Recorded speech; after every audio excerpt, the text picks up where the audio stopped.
Por favor, ayuden a los sirios. Los sirios necesitan ayuda ahora. Solo tienen que parar la guerra. Si la paran, no querremos ir a Europa. Por favor, paren la guerra en Siria.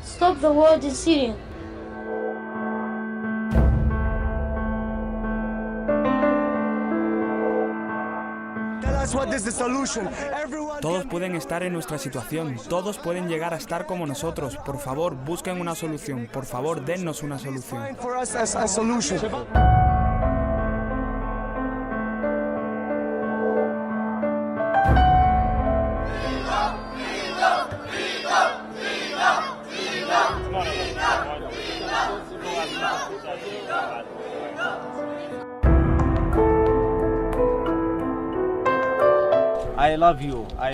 Os quiero, amo Madrid, amo España, a toda España. Gracias por todo, esto es muy importante para mi vida. Estoy aquí con vosotros. Gracias, muchas gracias.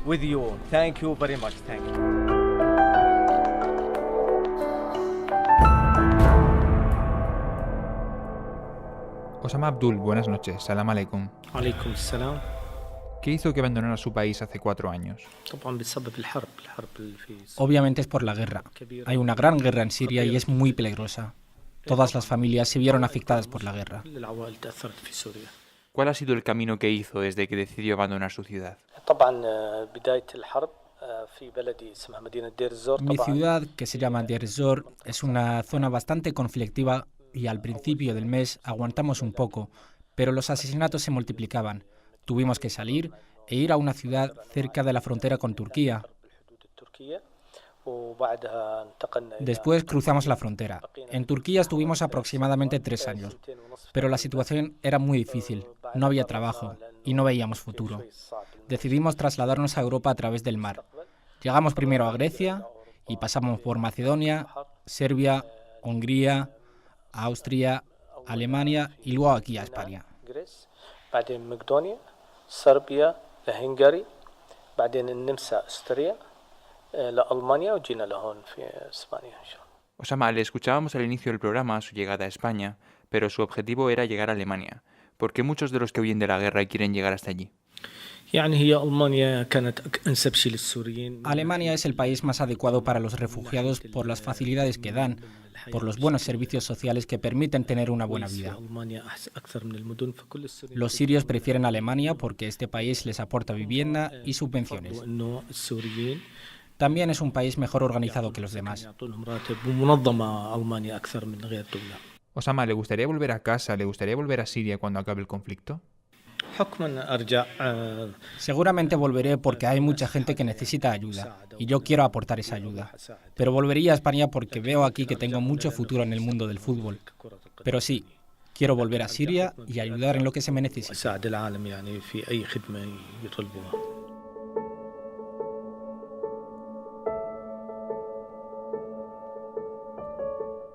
Como él, como Osama, más de 11 millones de personas han tenido que abandonar su casa en Siria. Según ACNUR, 5 millones están refugiados en países vecinos.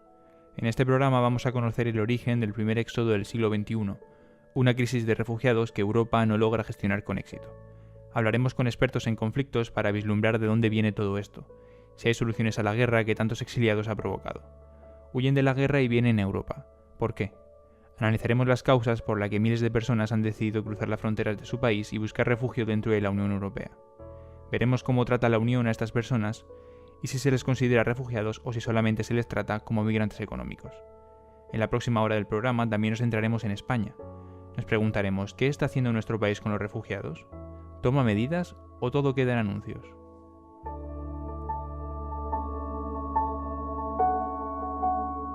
Fronteras.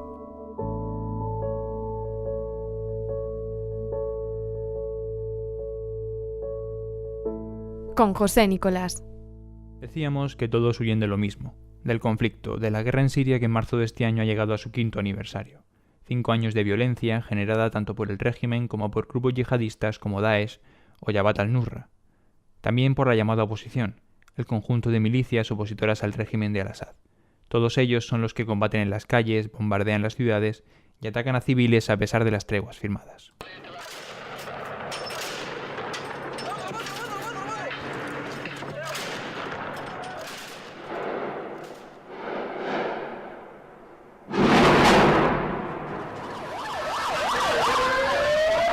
Y es que solo en 2015 Médicos Sin Fronteras documentó en los hospitales que maneja más de 150.000 heridos de guerra y cerca de 7.000 muertos a causa de la violencia. Según organizaciones locales, hasta octubre del año pasado el saldo de víctimas mortales era de más de 250.000 personas, entre las que se encontraban 100.000 civiles. El conflicto hace que las ciudades queden asediadas y que el pueblo quede indefenso en su interior. Algunas organizaciones sirias indican que hasta 640.000 personas pueden estar viviendo bajo el asedio en el país. En las últimas semanas, una de las ciudades en las que se ha roto la tregua, aunque dicen que nunca la ha habido, ha sido Alepo. Este vendedor contaba a la BBC que la gente solo compra lo necesario para mantenerse porque todo es muy caro debido a que están encerrados. Aquí no entra nada. ¿Qué será lo próximo que nos puede hacer Bashar al-Assad? Y como él, más de 13,5 millones de personas dentro de Siria necesitan ayuda para sobrevivir. El 80% de la población está hundida en la pobreza en los últimos años, las necesidades de la población se han duplicado y, en cambio, las ayudas han disminuido en un 14% según Acción contra el Hambre. El conflicto sirio tendrá unas graves consecuencias económicas para las próximas décadas. La guerra ha devastado tanto a Siria que ha perdido el equivalente a 5 veces su PIB. Vamos a conocer algo más del conflicto sirio, el origen, quien participa ahora mismo. Para ello vamos a saludar a Jesús Núñez Villaverde, es codirector del IEK, el Instituto de Estudios sobre Conflictos y Acción Humanitaria. Él es uno de los expertos más acreditados en temas de seguridad, construcción de la paz y prevención de conflictos. Jesús Núñez Villaverde, muy buenas noches. ¿Qué hay? Buenas noches. ¿Hasta dónde nos podemos remontar para explicar el origen del conflicto de Siria? Realmente, si vamos al origen, tenemos que pensar en la creación de esos estados artificiales de Oriente Próximo y de Oriente Medio. Eso en algunos casos nos sitúa en el periodo de entreguerras, entre la Primera y la Segunda Guerra Mundial, y en otros casos inmediatamente después, cuando se van creando realidades de creación de territorios artificiales que formaban parte en términos históricos de la Siria histórica y que se fragmentaron en lo que hoy conocemos como Siria, que es solo una parte, Líbano, por otro lado, por decisión francesa fundamentalmente, Jordania, que en su momento llamamos Transjordania, y la Palestina, en la que hoy está ubicado Israel y el territorio ocupado palestino. Ahí ya estamos estableciendo unas causas estructurales que determinan en buena medida una inestabilidad permanente que se ha ido prolongando con diferentes niveles e intensidades hasta hoy. Si saltamos ya más hacia la actualidad, evidentemente el origen estaría en ese arranque del año 2011, en el momento en el que la ciudadanía siria muestra su malestar de forma muy directa. Hay algunas causas estructurales como la sequía prolongada de los años anteriores, pero también gotas que colman el vaso de la paciencia de esa población, como el hecho de que en la ciudad de Deraa haya una represión violenta por parte del régimen sobre unos niños que han realizado una pintada en unas paredes públicas, en un espacio público, y que eso llevó al crecimiento de esa movilización hasta que se convirtió ya en una guerra generalizada como la que llevamos viendo desde estos últimos 5 años. ¿Cuáles son los actores que a día de hoy participan en el conflicto? Habría quizá que plantear que en Siria hay al menos 3 niveles de conflicto que se dan simultáneamente. Por un lado, un régimen que trata de mantener su poder y que se muestra todavía capaz de mantener los intereses vitales en la zona de Damasco, de la capital, y en el corredor que une Damasco con Alepo y en la zona de Latakia, que es donde está ubicada la minoría alawí, fundamentalmente, que da sostén al régimen. Frente a ese régimen hay una enorme diversidad de grupos rebeldes y grupos opositores que han tomado las armas en muchos casos contra ese régimen, intentando derribarlo.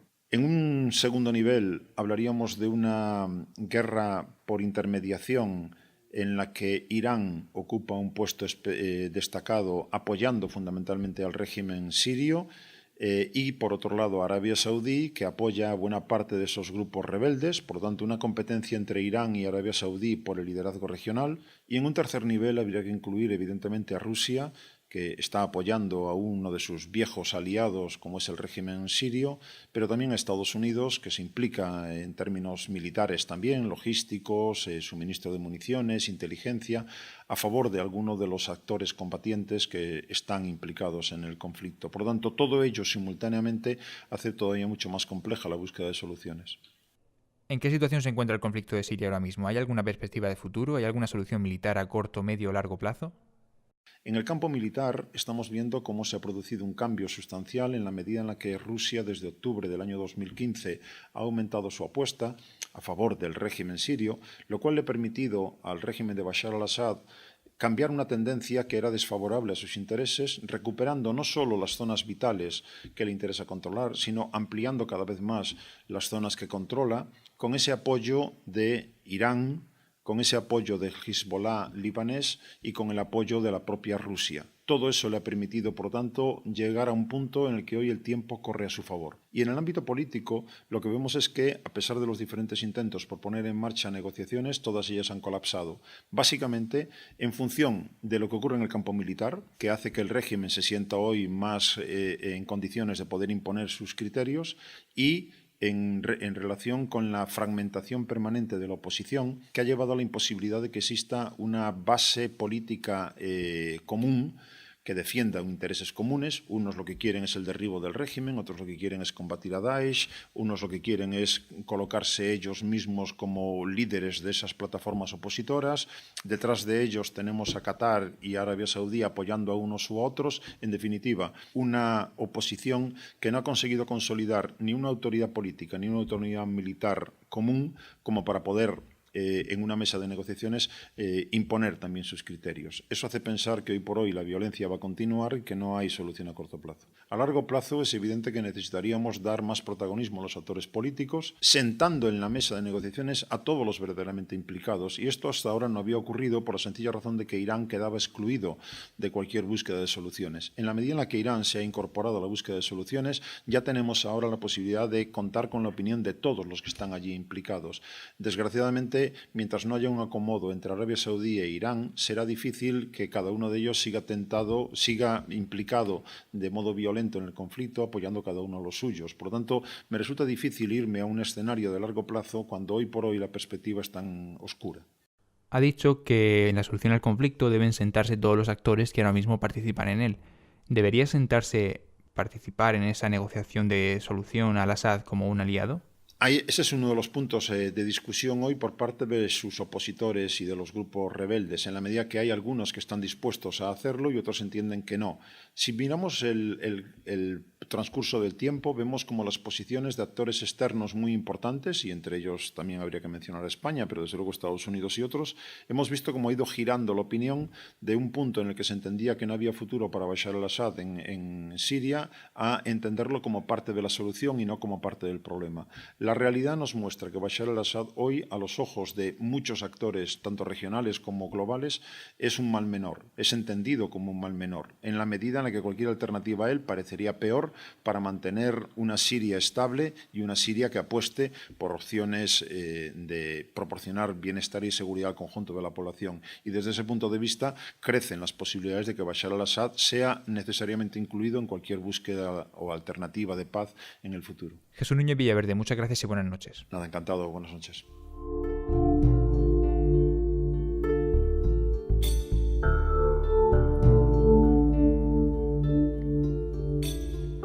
Lo decíamos al inicio, el conflicto en Siria ha generado 11 millones de desplazados, pero han sido algo más de 1.200.000 personas, solo una parte, los que han intentado buscar refugio dentro de las fronteras de Europa desde enero de 2015 hasta nuestros días.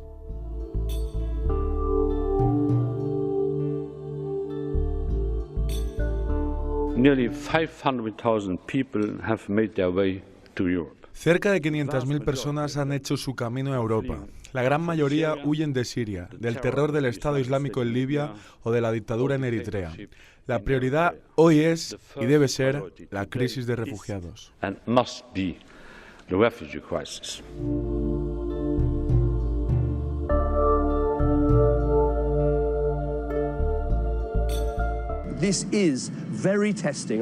Es un gran reto porque hay un enjambre de gente cruzando el Mediterráneo en busca de una vida mejor que quiere venir a Gran Bretaña. Tenemos que proteger nuestras fronteras trabajando mano a mano con nuestros vecinos los franceses.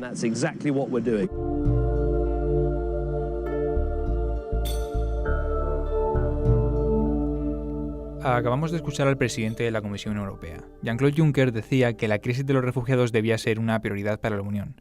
Por otro lado, el premier británico David Cameron decía que había que luchar contra la plaga de personas que llegaban a Europa. En concreto, fue Reino Unido uno de los países que apoyaron firmemente el acuerdo alcanzado entre la Unión y Turquía el pasado 18 de marzo. Un acuerdo que ha sido denunciado por todas las organizaciones humanitarias.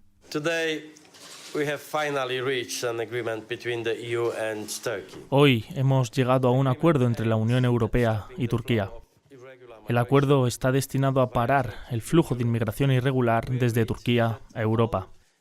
Hemos establecido que a partir del domingo 20 de marzo, todos los inmigrantes en situación irregular que se dirijan a las islas griegas serán devueltos a Turquía. Este acuerdo será aplicado gradualmente y se basará en el principio conocido como uno por uno. Enseguida conocemos algo más de este acuerdo, pero poco antes de su firma, cuando comenzaban las negociaciones entre las diferentes potencias, los países de la Unión cerraban sus fronteras. Se cancelaba así lo que se conocía como la Ruta de los Balcanes, un camino que siguieron miles de refugiados entre los que se encuentra Osama Abdul, el refugiado sirio con el que hablábamos al inicio del programa. Una ruta que solía acabar en países del norte como Alemania o como Reino Unido. Pero como decimos, el camino acaba ahí, pero tras la primera frontera, tras la frontera de Siria, llega a Turquía. Y desde Turquía miles y miles de personas se lanzan al mar buscando una vida mejor en Europa.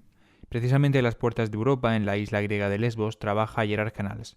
Es coordinador de Proactiva Open Arms, una organización sin ánimo de lucro que desde septiembre del año pasado ayuda en tareas de salvamento y socorrismo en la llegada de refugiados a las costas griegas. Gerard Canals, muy buenas noches. Hola, buenas noches. Decidisteis viajar a Lesbos y prestar vuestra ayuda en septiembre del año pasado a raíz de las imágenes que aparecían en los medios. ¿Tuvisteis un comienzo difícil? Bueno, fue difícil por la cantidad de gente que estaba llegando, porque estaban llegando muchas embarcaciones todos los días, por la falta de otros medios y por los pocos medios que nosotros mismos disponíamos en ese momento. Gerard, ¿os costó mucho que las autoridades griegas confiaran en vuestro trabajo? ¿Os pusieron alguna traba? Bueno, en un principio no hubo trabas. No, de hecho, nosotros ofrecimos nuestra ayuda, no hubo respuesta, pero no la hubo ni para bien ni para mal. Nosotros empezamos a trabajar y bueno, y un poquito más adelante, cuando empezaron a llegar otros equipos de salvamento, y entonces sí que empezaron a ponernos muchos requisitos, pero bueno, al final siempre conseguimos establecer más o menos unas relaciones cordiales y conseguimos trabajar, aunque sí que ha habido temporadas donde nos prohibieron salir a navegar y este tipo de cosas. Dices que os impedían salir a navegar. ¿Cuál es vuestra labor en las costas de Lesbos? Básicamente hacemos tareas de salvamento. Nosotros estamos patrullando en el agua, tenemos 3 embarcaciones, 2 motos de agua y bueno, básicamente pues estamos patrullando, viendo si vienen embarcaciones de refugiados y en el caso de que lleguen, pues ver si necesitan algún tipo de asistencia, si tienen algún caso en la embarcación que necesita ayuda médica, entonces hacemos un traslado rápido, o en los casos más extremos que hay que hacer un salvamento porque la barca se hunde o lo que sea, pues lo hacemos. ¿A cuánta gente habéis podido ayudar? ¿Cuánta gente ha podido llegar a lo largo de un día? Bueno, yo creo que en el momento en que más embarcaciones llegaban estaríamos hablando de unas 100 embarcaciones por día, lo que son unas 5.000 personas más o menos. Evidentemente no todas ellas necesitaban ser rescatadas, algunas llegaban por ellas mismas, otras embarcaciones necesitaban ser remolcadas y evidentemente pues también había embarcaciones que necesitaban ser rescatadas, que se estaban hundiendo. Gerard, ¿y en qué situación suelen llegar estas personas? Bueno, como te digo, a ver, las embarcaciones son todas muy malas, entonces en buenas condiciones no llega nadie. Más allá de esto, pues hay algunos que llegan simplemente un poco mojados, o como te digo, hay 2 embarcaciones que ni siquiera van a llegar. Entonces, entre una cosa y la otra, pues tenemos toda una escala, ¿no? Entonces, ten en cuenta que aquí en esas embarcaciones viajan familias enteras, tal como las entendemos nosotros, lo que incluye abuelas y bebés. Entonces, pues evidentemente no son las personas más adecuadas para hacer ese tipo de trayectos tan arriesgados. Pues Gerard Canals, muchas gracias y buenas noches. Muchas gracias. Y de una organización extranjera vamos a una local, Team Plátanos, que también trabaja en la costa norte de Lesbos, a unos 9 kilómetros de Turquía.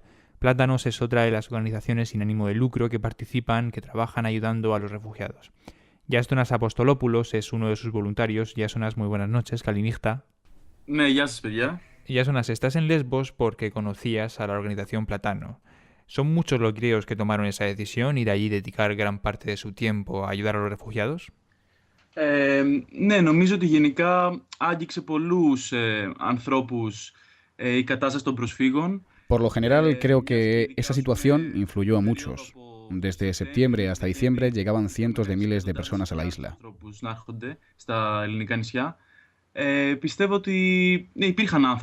Creo que hubo mucha gente que decidió ir a trabajar a primera línea.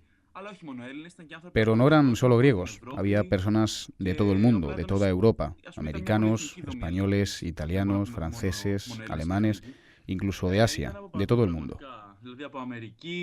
Από Ισπανία, Ιταλία, Γαλλία, Γερμανία. Ήταν από Ασία πολλές φορές άνθρωποι ερχόντουσαν. Ήταν από παντού, πραγματικά.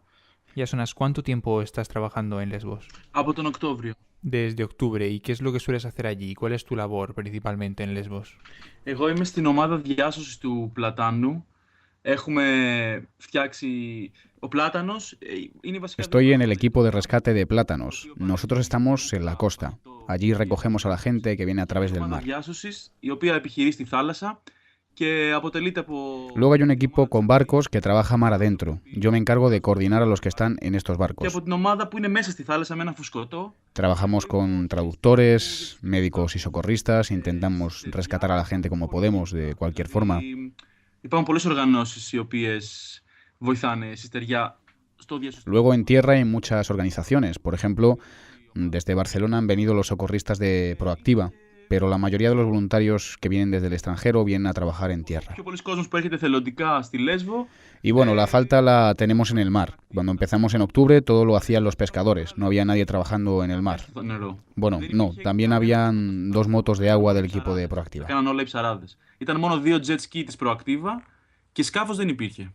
Yasonas, ¿el ayuntamiento de Lesbos o las parroquias de la isla apoyan a los voluntarios? Από όσο ξέρω οι εκκλησίες όχι. Ειδικά μάλιστα υπήρχε μια περίπτωση ενός παπά στη Λέσβου, είναι σχετικά γνωστός, ο παπάς Στρατής. Que yo sepa, las iglesias no ayudan. De hecho, hay un caso bastante famoso. El sacerdote Stratis fue el único que quiso ayudar a los refugiados y por eso tuvo problemas con la iglesia. Εγώ προσωπικά δεν τους έχω σε καμιά εκτίμηση, γιατί στην περίοδο, ας πούμε, της πολύ μεγάλης... En cuanto al ayuntamiento de Lesbos, yo personalmente no les tengo ningún aprecio porque en el momento en el que más gente llegaba ponía problemas tanto a nuestra actividad como a la de otras organizaciones. Εντάξει, προφανώς μετά από λίγο αναγκάστηκαν και αυτοί να πάνε με το κλίμα, επειδή... Y bueno, como la isla salía cada día en los medios porque no paraba de llegar gente, hicieron ver que estaban ayudando. Θέλοντας και μη έδειξαν και αυτοί ότι βοηθάνε. Pero si no fuera por los voluntarios, nadie habría ayudado a estas personas, porque durante las primeras llegadas nunca se veía ni al gobierno ni a ninguna autoridad. Yasonas, ¿y cómo es la situación en Lesbos ahora mismo? ¿Ha cambiado algo tras la firma del acuerdo entre la Unión Europea y Turquía? Ναι, όχι απλά φαίνεται, είναι τεράστια αλλαγή. Δηλαδή, από τις 20 Μαρτίου που υπογράφηκε η συμφωνία. Sí, el cambio ha sido enorme. Desde la firma del acuerdo, la situación en Lesbos ha cambiado radicalmente. Los centros de registro se han convertido en centros cerrados, en cárceles. Δεν είναι κανείς μέσα να δουλεύει από ΜΚΟ και από εθελοντές και οι συνθήκες διαβίωσης είναι άθλιες. Ningún voluntario puede entrar ahí. En un espacio construido para unas 15.000 personas, ahora mismo solo hay 3.300 y viven sin tiendas de campaña ni protección para el mal tiempo. No hay médicos para niños ni para mujeres embarazadas. Και δεν υπάρχει καμιά φροντίδα για εγγύους, για παιδιά, για αρρώστους, τίποτα. Ας πούμε, τα νεότερα από τη Λέσβο είναι ότι πάλι προχθές έγινε ακόμα ένας ξεσηκωμός των... Y últimamente hay manifestaciones por parte de los que viven ahí. Se quejan de que el campo de Moria está en condiciones muy precarias, con falta de comida, ropa... Φαγητό, σε ρούχα, σε ιατρική περίθαλψη, κυκλοφορούν οι άνθρωποι ξυπόλοιτοι. Las autoridades no permiten a los voluntarios entrar a ayudar. Es como vivir en una cárcel y a pesar de que los voluntarios tenemos ropa y comida almacenada, no nos dejan entrar a dárselo. Es algo impresionante. ¿Y cómo se trata a los refugiados a su llegada? ¿Ha cambiado eso también? Τώρα, ας πούμε, μετά τη συμφωνία της 20 Μαρτίου, είναι τελείως διαφορετικά τα πράγματα. Πλέον θεωρούνται κρατούμενοι. Después del acuerdo del 20 de marzo, la situación ha cambiado porque ahora, cuando llegan, los tienen bajo custodia. Στο κέντρο κράτησης της Μόριας. Δηλαδή, πολλές φορές έχουμε και εμείς πρόβλημα να τους πάρουμε στο κάμπο. Las autoridades se los llevan al centro policial. De hecho, no podemos recogerles y llevarles a las instalaciones de Platanos porque viene la policía y nos dice que es ilegal. De hecho, hemos tenido problemas con la policía porque no queremos dejar a nadie sin ayuda. Ahora, con ese acuerdo, las autoridades les llevan. Y luego su futuro consiste en registrarles para darles el asilo o ser devueltos a Turquía. Δεν κάνουν και τους επιστρέφουν πίσω στην Τουρκία, τους απελάβουν κατευθείαν. Yasonas Apostolopoulos, Ευχαριστώ, muchas gracias y buenas noches. Hasta pronto y muchas gracias también por el trabajo que realicéis, un trabajo muy necesario y que también era necesario en el campo de refugiados de Idomeni, porque el siguiente desafío de estas personas es llegar a la península griega y cruzar la siguiente frontera, la de Macedonia. Ahí, en la frontera de Grecia con Macedonia, se levantaba el improvisado campo de Idomeni, un campamento en el que convivían cerca de 8.500 personas en una situación muy precaria. El gobierno griego ha desmantelado ese campo de refugiados esta semana. Así es como se despedían algunos voluntarios de los refugiados que en autobuses fletados por el gobierno griego salían de Idomeni con destino a otros campos. Y esto que escuchan es el sonido que ahora mismo se oye en Idomeni. El campo está totalmente vacío. Únicamente se escuchan las telas y los plásticos que cubrían las tiendas de campaña de los refugiados.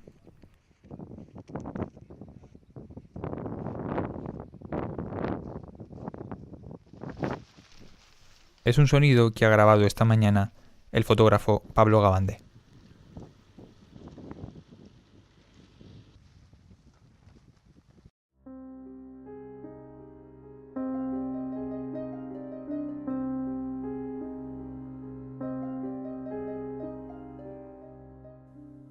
Vamos a abordar ahora la crisis migratoria en sí, los problemas que ha habido en las fronteras europeas, los errores que se han cometido y las posibles soluciones que hay a esta crisis.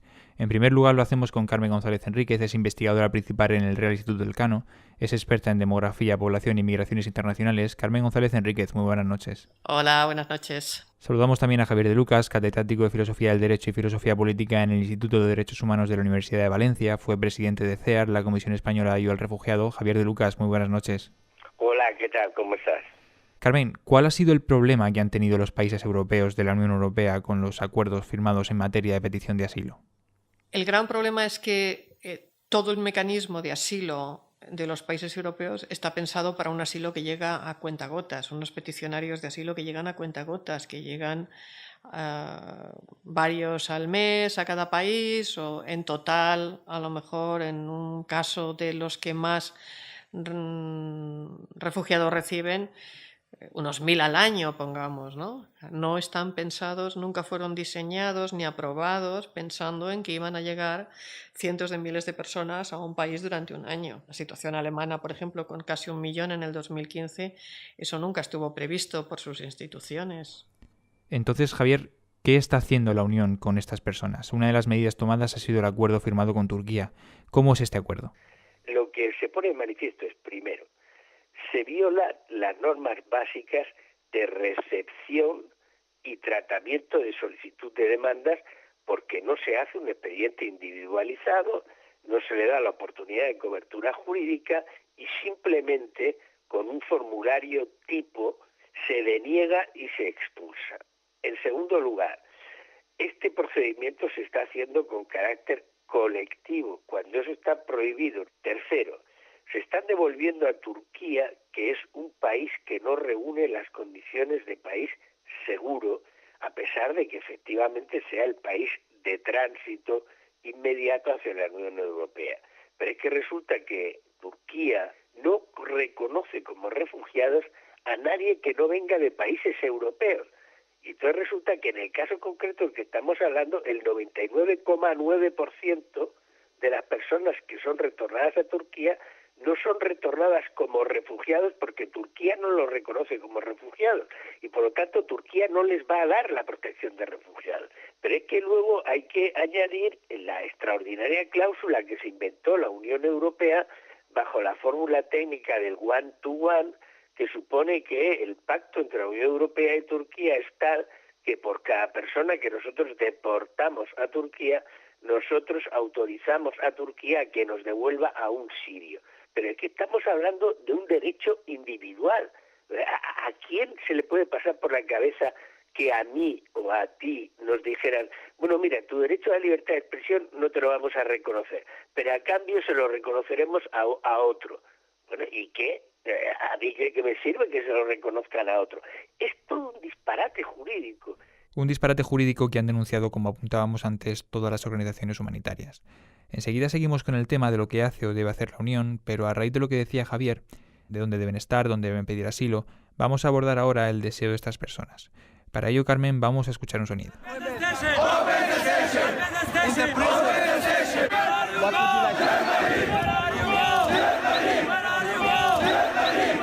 Es algo que pudimos ver y escuchar en septiembre del año pasado, cuando los países de la Unión comenzaban a cerrar sus fronteras.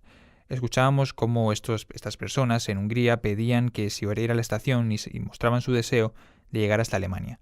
Carmen, le planteé una pregunta. ¿Por qué? ¿Por qué desean llegar a países del norte y no se bastan, no es suficiente quedarse en países del sur, que realmente son países de entrada como España, Italia o Grecia?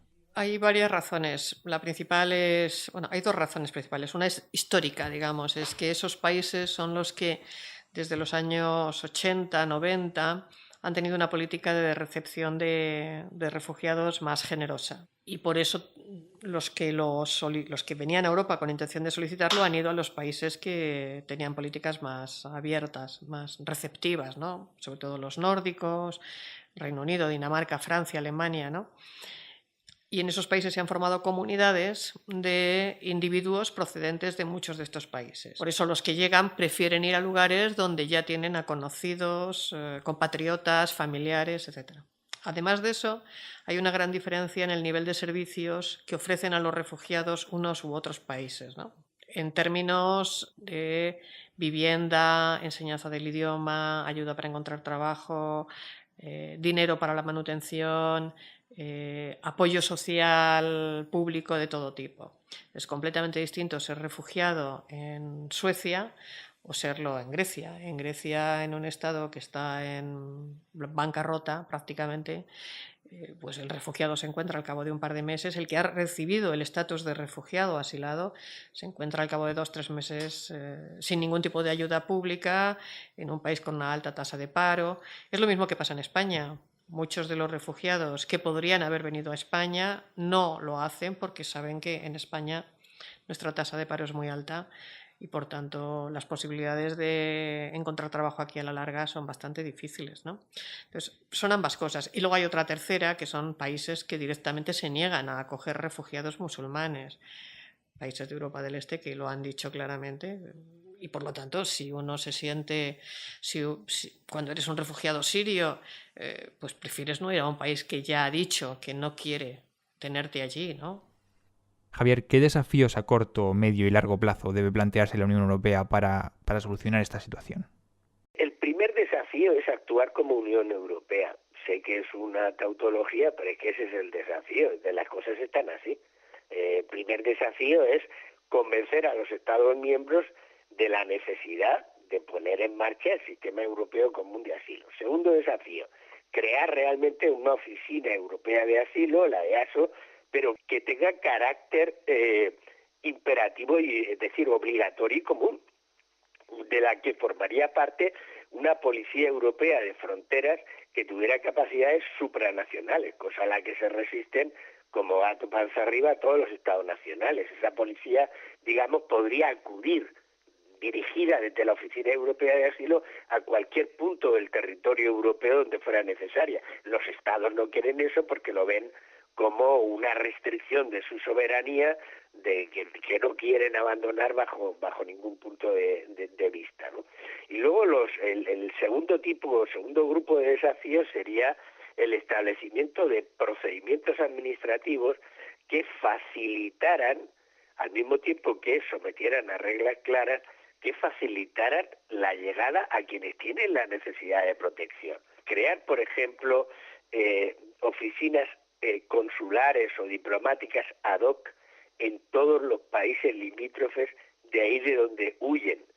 Esa es una posibilidad que la diplomacia europea tiene más que ningún país del mundo. Tenemos en ese sentido una potencialidad diplomática que no tiene ninguna potencia.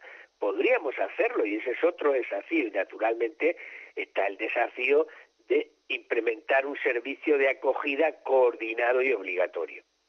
Carmen, ¿qué es lo que debe plantearse la Unión?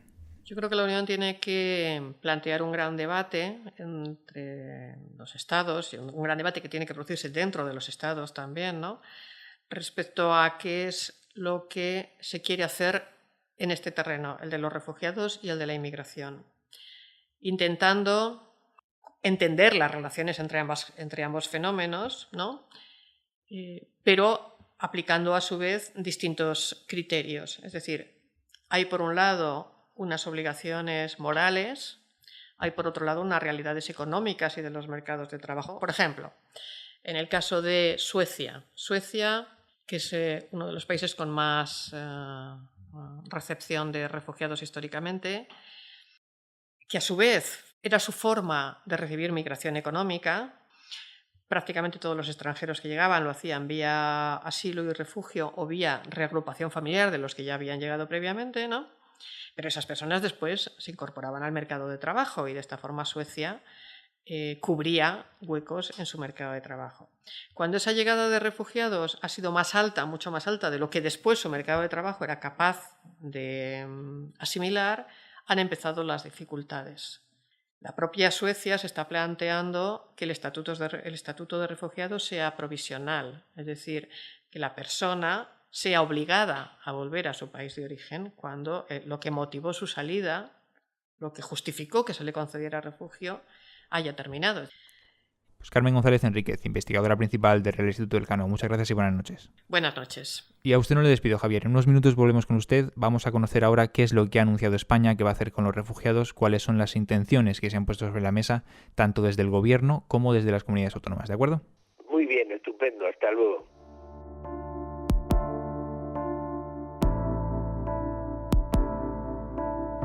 La posición del Gobierno de España y de las comunidades autónomas y los ayuntamientos es totalmente contraria. Por un lado, desde el Gobierno y el Consejo de Ministros, el 6 de noviembre del año pasado se aprobaba el programa de reasentamiento y reubicación de refugiados para 2015. Mediante el acuerdo de Consejo de Ministros de hoy, se aprueba el programa de reasentamiento de refugiados en España para 2015, para un total de 854 personas. Esto es reasentamiento. Ahora les voy a explicar las últimas novedades del programa piloto de reubicación. Preveemos que el primer vuelo se celebre este domingo, con 19 refugiados procedentes de Italia. Meses después, el ministro de Exteriores en funciones, José Manuel García Margallo, se justificaba en Cadena SER diciendo que lo que se está haciendo es poner parches y que el procedimiento no arranca porque hay un problema en los países de entrada.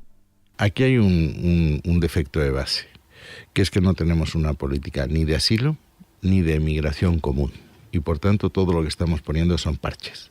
Y estamos intentando solucionar dos problemas que en sí mismos son distintos. Lo que se llama la reubicación, es decir, la distribución entre los Estados miembros de refugiados que ya están aquí, en la Unión Europea, y el reasentamiento, que esto es fundamentalmente refugiados que están fuera y singularmente en Turquía. Es que esto es un procedimiento que empieza por el país donde ponen primera vez pie en la Unión Europea. Entonces, ese país, que normalmente es Grecia o Italia, tiene que registrar, identificar, determinar si tienen derecho a asilo o no, y luego redistribuir. Y estos centros de acogida en origen no están funcionando. Eso es la verdad. Y por tanto, el procedimiento no arranca. Si se cumplen las previsiones del Gobierno, nuestro país recibirá, antes de que acabe junio, 150 personas por el procedimiento de reubicación y otras 386 por el procedimiento de reasentamiento. Y como decimos, totalmente opuesta al Gobierno es la posición de algunas comunidades y ayuntamientos españoles. Sí están dispuestos ellos a acoger a refugiados. Escuchamos a Ada Colau y Manuela Carmena, alcaldesas de Barcelona y Madrid, y a Mónica Oltra, vicepresidenta de la Generalitat Valenciana. Mientras los estados ponen excusas, las ciudades ya nos hemos organizado. Frente a quienes construyen muros, alzan vallas, instalan concertinas, nosotros tenemos un mensaje. Refugiados, refugiadas, sed bienvenidas. Yo quiero contar la reacción que estamos teniendo en el Ayuntamiento de Madrid. Se nos han colapsado los teléfonos, la cantidad de personas, la cantidad de madrileños que nos llaman para decir que quieren colaborar. Entonces el Ayuntamiento de Madrid va a generar todo un proyecto de acogida. Tenemos ahora mismo preparadas 1.400 plazas para acoger, y además la naviera Balearia nos fleta altruistamente un barco con capacidad para 1.200 personas. Todo esto está ya preparado, podría fletarse perfectamente en unos días, y sin embargo el Gobierno de España se niega a autorizarnos a trasladar a estas personas.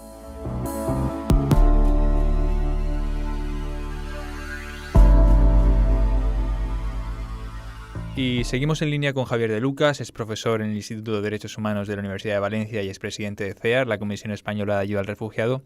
Javier, le planteo una última pregunta a raíz de esto que acabamos de escuchar, de las diferencias entre la posición de los ayuntamientos y las comunidades autónomas y el gobierno respecto al deseo de que vengan refugiados o no a España.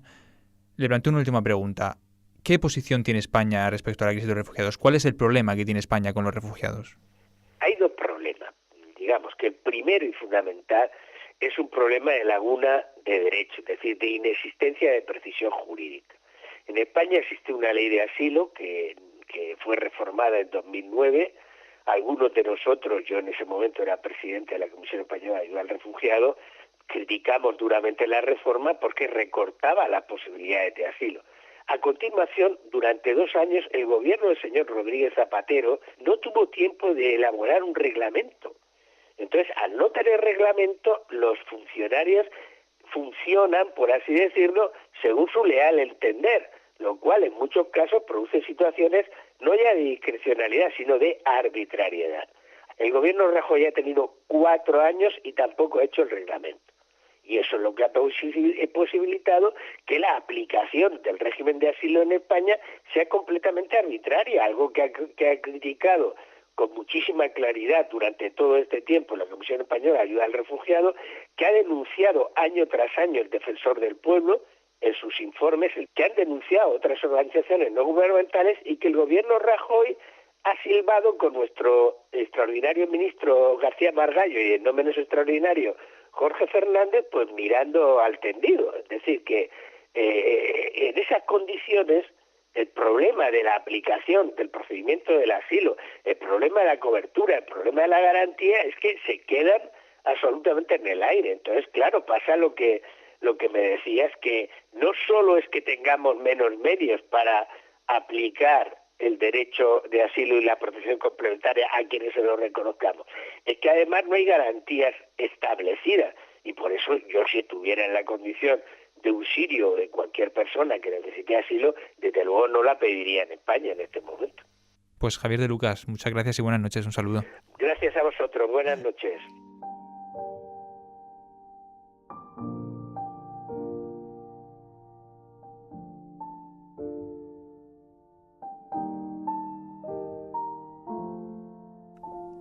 Y por último vamos a conocer a Kamal Al-Dalati. Kamal era médico anestesiólogo en la ciudad de Al-Zabadani, en Siria. Llegó a España hace ya 3 años. Ahora estudia en la Universidad de Santiago de Compostela, estudia medicina. Kamal Al-Dalati, muy buenas noches. Muy buenas noches. Kamal, ¿cuándo tomaste la decisión de salir de casa? ¿Qué fue lo que te hizo decir, es el momento de abandonar mi familia, es el momento de abandonar mi casa? ¿Cómo fue eso? Pues al principio no quería salir. Contaba con quedarme hasta el final del conflicto en Siria, pero mientras trabajábamos en un hospital de campaña, pues el gobierno lo que hacía, buscar a las personas que colaboraban con los rebeldes, con los manifestantes, los que montaban hospitales de campaña, los activistas que sacaban vídeos porque ningún medio de comunicación entraba a Siria. Yo era uno de los que montaban el hospital de campaña en Al-Zabadani, en mi ciudad al principio. Y nos empezó a buscar el gobierno y seguíamos nosotros trabajando hasta que publicó una lista en 2013, una lista negra, donde están todos los nombres de las personas que están trabajando en el hospital de campaña, que son los pilares del hospital de campaña. Y resulta que había un chico que se llamaba también Kamal Al-Dalati, y al pasar a un puesto de control le detuvieron unos soldados y pues le llevaron a la tienda donde estaba el jefe, ¿no?, del puesto de control, y hablando con él me dijo que estás colaborando con el hospital de campaña, eres Kamal Al-Dalati. Le dijo que sí, soy Kamal Al-Dalati, pero no colaboro con el hospital de campaña, soy conductor, no doctor. Y al final pues le dispararon 9 balas en su espalda. Y su padre le llevó al hospital gubernamental ahí. Y resulta que yo tengo un amigo ahí que estaba trabajando. Me dijo: Kamal, ahora acaba de llegar un cadáver con DNI que se llama Kamal Al-Dalati. Pues al día siguiente vino su padre para buscar el cadáver y llevó el cadáver, pero no llevó el cadáver a la casa donde estaban desplazados, no, llevó el cadáver al hospital de campaña donde estaba yo.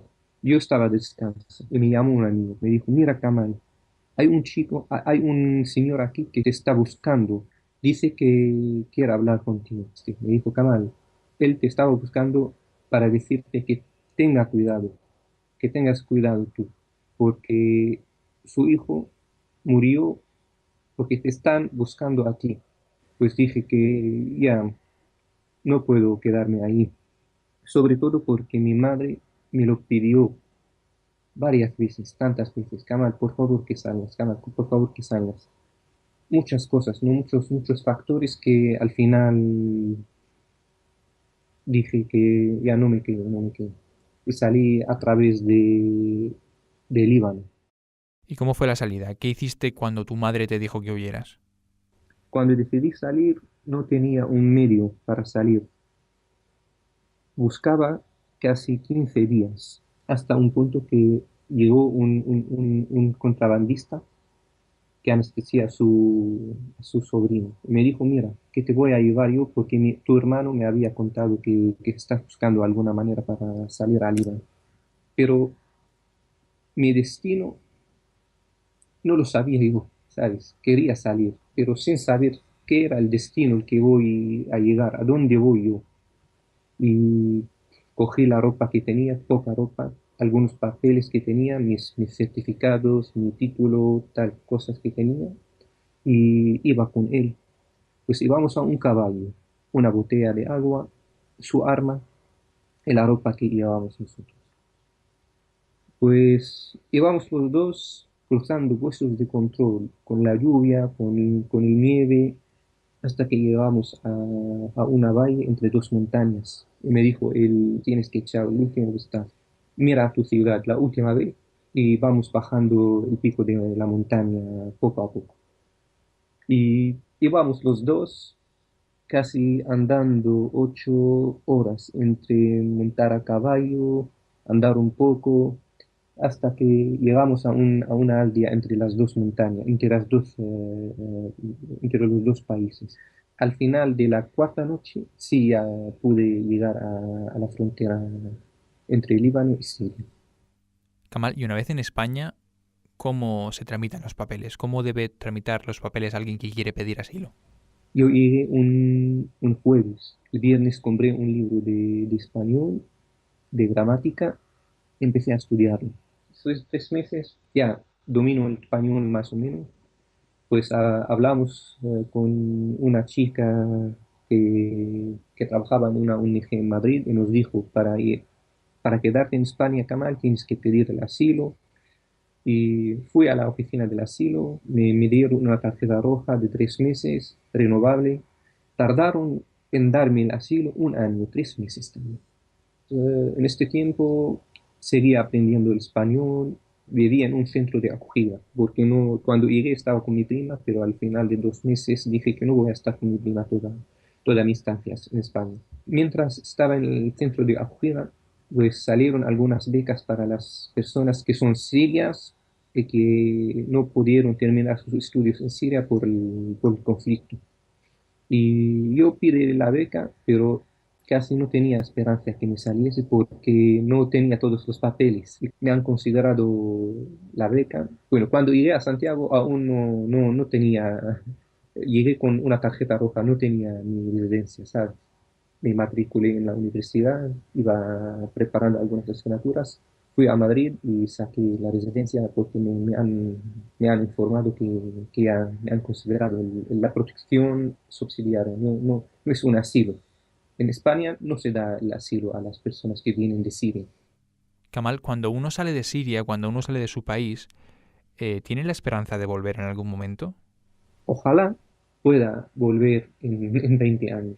Según lo que ahora mismo estamos viviendo, es imposible volver. Pero cuando uno sale, siempre cuenta con volver, ¿eh?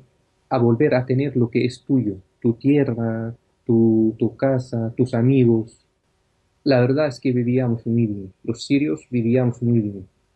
Yo estudiaba, trabajaba a la vez, pues estudiaba, trabajaba para poder pagar mis estudios, ¿no? pues había trabajo, era todo muy bien, menos de lo que es la libertad y el gobierno. La vida era normal, ¿eh? Igual las que tiene cualquier persona, ¿sabes? Igual, yo no veo diferencias. Cuando me preguntan a veces qué diferencia hay entre España y Siria, yo no veo ninguna diferencia, ¿eh? La única diferencia que veo son la localización. España en Europa, Siria en Asia. La distancia, pero diferencias, pocas. Era una vida normal. Kamal Al-Dalati, muchísimas gracias y buenas noches. Muchísimas gracias. Hasta luego.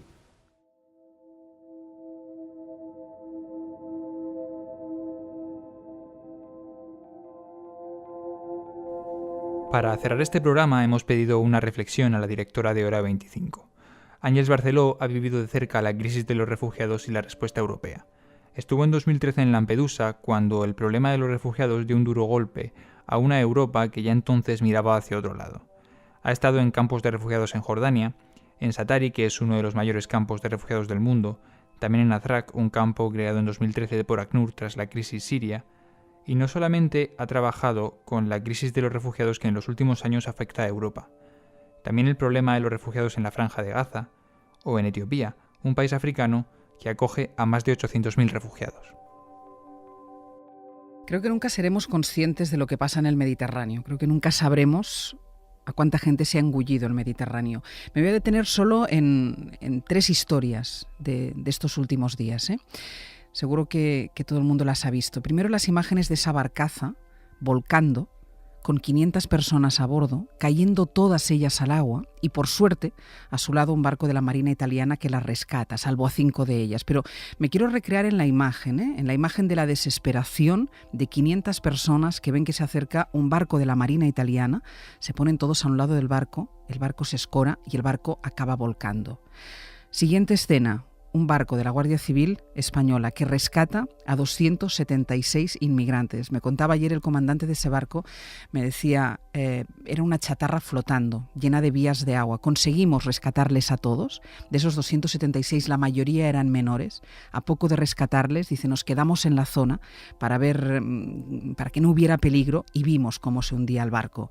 Imaginémonos que ese barco de la Guardia Civil no estuviera en ese momento ahí. Hoy, otra vez, otro naufragio. 200 inmigrantes más.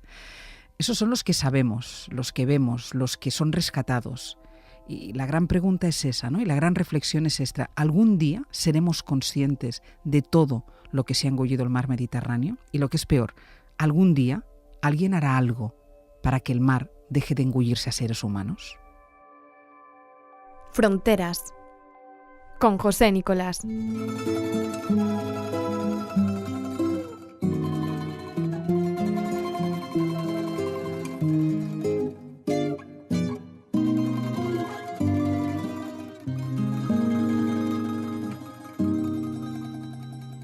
He llegado al final del camino, el lugar que busqué tanto tiempo. No recuerdo cuánto ya he recorrido, no me queda ni un gramo de aliento. Aquí estoy ya de pie ante tu puerta, en silencio te miro de frente. No traje nada de mi tierra, no, solo un verbo y un son diferente. Respiro el aire que respiras y bebo el agua que tú bebes.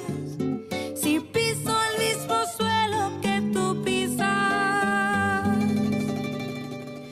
dime por qué tanto duele la dulce y silenciosa forma en la que tú me miras. He llegado al final del camino, el lugar que busqué tanto tiempo. No recuerdo cuánto ya he recorrido, no me queda ni un gramo de aliento. Aquí estoy ya de pie ante tu puerta, en silencio te miro de frente.